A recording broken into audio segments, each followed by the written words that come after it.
France Inter.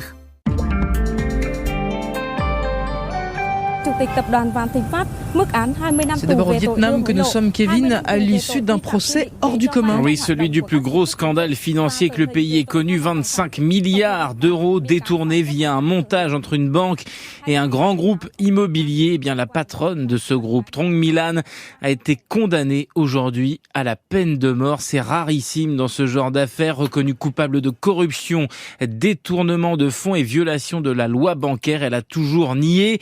L'histoire est très compliquée, mais d'après la justice vietnamienne, elle aurait organisé un montage financier lui permettant, avec son groupe immobilier, de détourner l'épargne de plus de 40 000 clients de la Saigon Commercial Bank à son propre profit, le tout avec la complicité de fonctionnaires de la Banque centrale du Vietnam qu'elle a arrosé en pot de vin. C'est un énorme scandale dans le pays. Il y a eu des manifestations, des purges orchestrées par le pouvoir communiste. 85 autres personnes étaient jugées dans ce procès. Il faut préciser que l'instruction n'a duré que 5 mois. Trong My Lan va bien sûr faire appel, indique ce soir son avocat.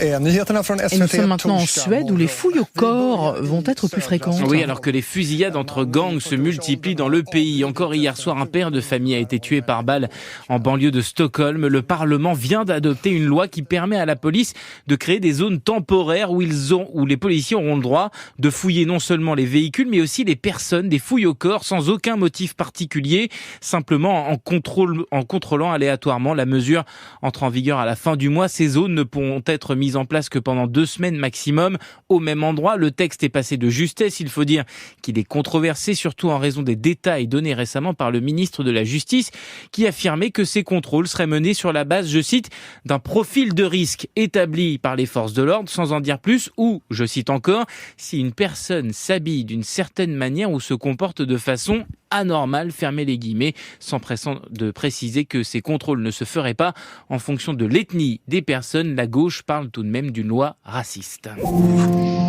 Et puis nous voici en Allemagne, dans l'ambiance feutrée d'un musée d'art moderne de Munich. Oui, l'une des plus grandes galeries d'Europe, connue pour accueillir des Picasso ou des Dali, mais dont on parle ces derniers jours en Allemagne pour une toute autre raison. Le musée vient de licencier un de ses employés parce que monsieur est peintre à ses heures perdues et qu'il a accroché un de ses propres tableaux dans la galerie sans évidemment demander l'autorisation à qui que ce soit.